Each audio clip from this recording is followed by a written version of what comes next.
What's up, guys? It's Brandon from Box Office Banter, and of course the group Box Office Banter Movies. And I just want to give a quick thank you again before I jump into this Top 5 Thursday.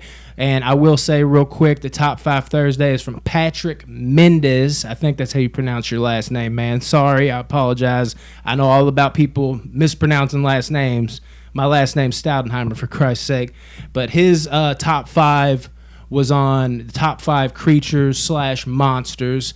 And just to give a briefing on what I'm going to do with that, I'm going to try to not really aim for like aliens or, you know, like creatures like sharks and stuff like that. Things that, you know, we can explain. Of course, sharks we can kind of explain. Aliens, it's an alien. Who's seen an alien? I know you haven't. Maybe some people think they have. Maybe a few people that sound off the wall actually have. We don't know. But we can quantify what an alien is. For this list, I'm going to kind of throw that flavor on it where it's just, you know, that something we can't explain. It's a legitimate just creature. That's the only way we can describe it. So I'm going to kind of try to limit it to that. But before I jump into that, and I just want to give y'all that quick briefing. I wanted to thank y'all on the almost the 500 members, man. Of course, if you don't know, we're at 475 right now. I just checked it before I came on for the Top 5 Thursday submission, and 25 members away, man. We hit 500. If you have invited the most people to the group and successfully got them in the group, you get a free movie that could be DVD, Blu-ray, 4K even potentially if you have a 4K player. If not, you still want to nab that one because all 4Ks come with Blu-rays. If you ain't got a Blu-ray player, you might be living in 1999 still, but I think everybody at least has that. But yeah, free movie, guys. Free. Absolutely free, if you need to hear it that way. You'll take just about anything free, right? I know I will. I mean, it's free. Come on, man. But anyways, without further ado, quick thank you, and I'll do my top 5 creatures. And at number 5, let me make sure I do this right. I'm going to have to do something recent here. The Suspiria remake. Now, remake, that you're like, hold on, Suspiria came out way back in the day from Argento, if you're a big horror purist. No, I'm talking about the remake. Came out a couple years ago, I believe. I think it was 2018, possibly 2017. And the Suspiria remake, you're like, what monster? Well, it's kind of like a witch at the very end. If you've seen this movie, oh my God, it's a bit of a slog. You better be ready and invested to dive into this movie. Because the first time I watched it, I had a hard time. Like, I was enjoying what I was seeing, but at the same time, I'm like, I'm about to fall asleep. Not enough is happening. It's definitely a slow build, but that slow build culminates into one of the wackiest, craziest, fucked up endings ever. If you don't know much about it, I kind of got to give it away in a way, but maybe not all of it. It's not to the point where it will ruin the movie for you. If anything, it'll probably make you want to see it more if you have not seen it. But, I mean, I had my wife walk in the middle of this scene, and it was just, like, it was almost uncomfortable. You know, you're like, she's over there like, what the fuck are you watching? And I'm over there like, I don't know. But somewhere through all the naked women, some look good, some old as dirt and have weird, I don't know what they are. They're witches, you know. Their sorcery, if you will, has kept them alive, and they're so old, it's kind of gross, not to be rude. And then you have the creepy dancing. But there's like a main witch or something. I wish I had better information on this. Maybe I didn't pull in as much as I should have in the movie. I've only seen it twice. And the first time, I wished I paid more attention to it. And the second time is where I kind of fully grasp everything. But those witches, they like summoned, it was like a demon witch or something. If y'all might be able to put me on to what this is a little bit better. But this girl, she was like all black. She had like long black hair, and she was like laying down flat, and then she just kind of slowly came up like this with like the eyes locked on the camera, and you were like, what the fuck is that? One of those, like, even if you didn't have somebody with you, you're like, what is that? And you're looking to somebody, but even though you know there's nobody there, you're still looking back like, what is that? Because I need to make sense of this. Look at that fucking thing. And it's very brief, but ooh, like that shit freaked me the hell out, man, legitimately. And it's rare that things do that. But when I saw that, I was like, okay, now that is good. So I wanted to show some love to the Suspiria remake and something a little more recent. That is my number 5.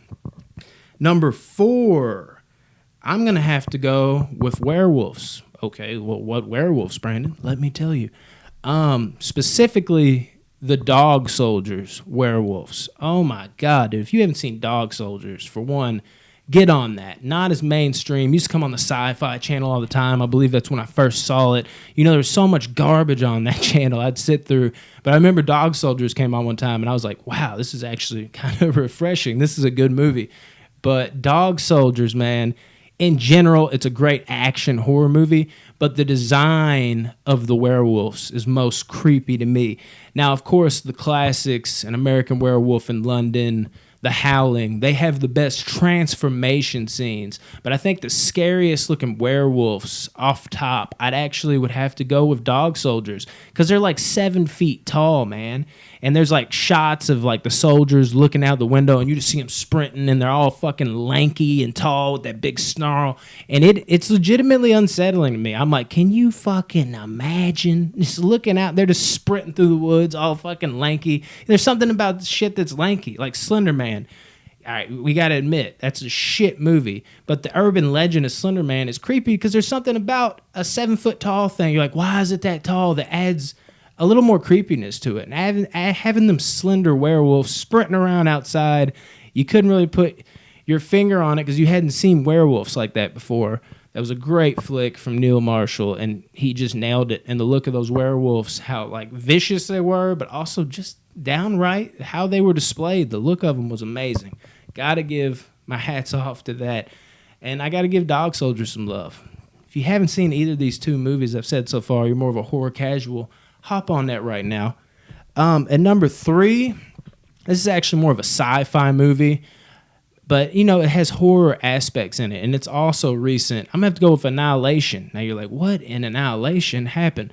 It was a bear, and you're like, wait a minute, I thought you weren't using like sharks and animals and shit like that. Yeah, but this goes back to the unexplainable. It kind of became a creature because it's inside of this thing called a shimmer. If you haven't seen Annihilation, basically Natalie Portman's in it, Oscar Isaac's in it. He works for this place, and he goes into the shimmer, and nobody ever would come back out. And you know, like, people were going in this thing, as creepy as it was, because they were just genuinely curious, dude. Curiosity killed the human too, I guess, because people were like, we gotta know. And it became a thing where also, well, let me get back up a little bit. Oscar Isaac basically comes out of that shimmer, and they're like, what's going on? Like, nobody's ever made it out. And now it's good he made it out, but he doesn't really seem like himself. And Natalie Portman recognizes that. And then to go beyond that, the shimmer is slowly going to engulf the whole earth. So they got to send people in at this point. And Natalie Portman goes in, you know, of course, she's got to go in like, I got to figure out what's wrong with my husband. And she goes in with 4 other girls. And the shit they encounter in there, it's like life is just advancing, and like at a rapid rate, at a different rate. And it's just really interesting. One of my favorite movies, I'd say, of the last decade. But there's a scene in there where there's a bear, and this bear isn't your normal bear. Like, there's something wrong with it. Like, its skull is kind of like showing through its fur. Like, and get this, if you haven't seen Annihilation, the girl, I'm not going to say which one. I'll try to keep it as spoiler-free as I can. The girl that it killed legitimately, like, is screaming. Like, it's became a part of the bear. Like, this, it's like the evolution of everything inside the shimmer. It becomes one thing, and it's just fucking combining things, almost like splicing. And the girl is like, help, while this bear is like, just scary as shit, dude. It didn't look like a normal bear. This is beyond a bear at this point. It's a bear with other things mixed in, and it's just kind of snarling right next to a couple girls that are tied up in the scene. I won't explain why.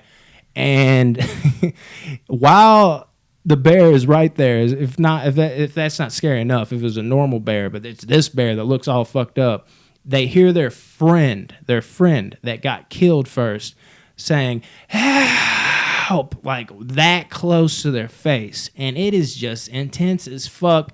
It's a beautifully designed creature. I will elevate it to a creature because of everything that went into it. And it makes me wish that we could have had that thing. I mean, it's great for one scene. It made that scene that special to me. And really, like I said, one of my favorite movies of the last decade, I'd say. That's probably my favorite scene in the movie because it's so unsettling. But, I mean, the bear, dude, I wish it got its own movie almost. I guess is what I'm trying to say, because it was that intimidating and that scary. All right, at number 2, we're gonna get more mainstream with this. This guy that's got a big glare on his face. Yeah, Pennywise. Now, Pennywise, you could say, is a type of alien, but he's not like straightforward alien, like, well, Alien or The Thing. He just kind of came from outer space, and he's like a creature that becomes your worst fears, and the main form he likes to take is a clown. And just, I mean, it's Pennywise, man. I could go on and on about Pennywise, but we all know, I mean, I guess the clown is more of like everybody's afraid of clowns. I mean, I guess not everybody. I'm not terrified of them, but I'm not like chipper about them. Either like, oh, I love clowns. Or kind of, it's a weird thing because you see people in general like just be terrified of them shits, and we still invite them to birthday parties. We still do all that. And there's just something so unsettling about a clown. But of course, like I was saying and alluding to, he can become your worst fear, whatever your worst fear is. Now, I know not in the movies, but even in the books, Jaws, he became, I guess that's over this shoulder, it's opposite for me. Jaws, he became a shark, like in the book at one point. Like, there's so many things he can become, and the thought that he can basically be like a shapeshifter and change into your worst nightmare, and his base is a clown. Like, I mean, come on, dude. Pennywise is such a magical character. It was put to great display in the 1990 miniseries with Tim Curry. That hasn't held up too well, unfortunately, especially the second half of it with the adults.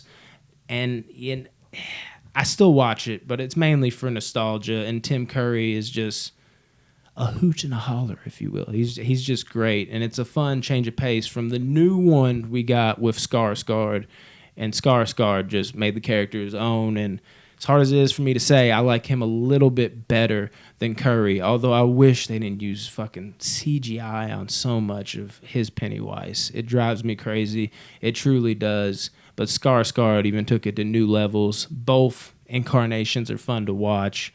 And Pennywise is just legitimately creepy, man. When you break down what he is and all that he entails, and beyond the creepiness, he's just one of the most unique creatures ever put to cinema that might not cross your mind initially. And then, of course, at number 1, I'm going to have to go with the Creeper from Jeepers Creepers. Now, this shit, I mean, you want to talk about some shit. Josh on the show, I still have a vivid memory of seeing Jeepers Creepers when it first came out. And even back then, shit like that didn't scare me, dude, because I was that guy that watched shit I probably shouldn't have at a young age. So when Jeepers Creepers came out, it scared me. I don't want to say it didn't scare me, but, you know, it wasn't like I was running to my mommy. It was just like, oh, dude, something actually got to me. Something actually got to me. So I had to tell my cousin Josh, of course, who's on the show. And I remember to this day, it's weird how you remember things like this. He was passed out on the bottom of a bunk bed. And I'm like, this guy, he does all this, this. And I was explaining to him, and he was like half awake, like, what are you talking about? And he ended up watching it, and it kind of fucked him up too. But it's insane the impact that the Creeper had on me, and the relationship, of course, with Justin Long and his sister. And just, I think it was a great choice to have it dwindle down to them two. I think if it was more spread out with more actors, like, you know, you get this group of people in these horror movies, usually it wouldn't have had the same intenseness. Like, growing with them and having that bond elevated the fear a little bit, I think, because you was already scary as the Creeper, but you were worried about Derry. That was Justin Long's character, and I'm trying to remember the girl's name. I hate the fact that I got Justin Long's actor name and character name, but I can't remember the actress name or the character name for her. But that really helped establish that fear even more, was following them along and rooting for them, because they acted it out so well, and they played brother and sister so well. It was so believable.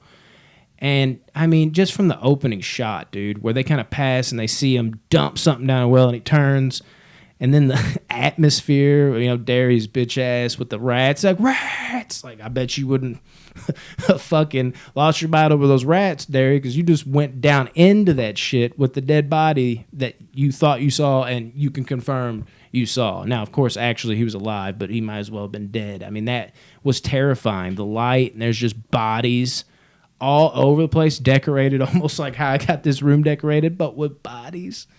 And the reveal that it wasn't a human being, it was this creature, was amazing to me. It made it even better. Whereas I've heard people this day be like, once it was a fucking creature, it was kind of like, oh, this ain't believable. No, man. Say what you want about Victor Salva. Real piece of shit. But the art of this movie is beautiful. I mean, it is just amazing. That is a creature for the ages, and it's a downright crime that we didn't get the sequels and franchise that we should have because he's a piece of shit. I mean, come on, man. What could have been? What could have been? Jesus. But that's my top 5, man. Patrick, if you watch this, I hope you enjoyed it. Maybe I put you on to some movies. I hope. There's nothing like watching a video and you get some recommendations. And, you know, I hope maybe I might even have said some that would be in your top 5. Maybe we have the same top 5. Wouldn't that be some shit? But in general, man, like this top 5 Thursday shit, I think it's a good thing. And I appreciate all y'all's submissions.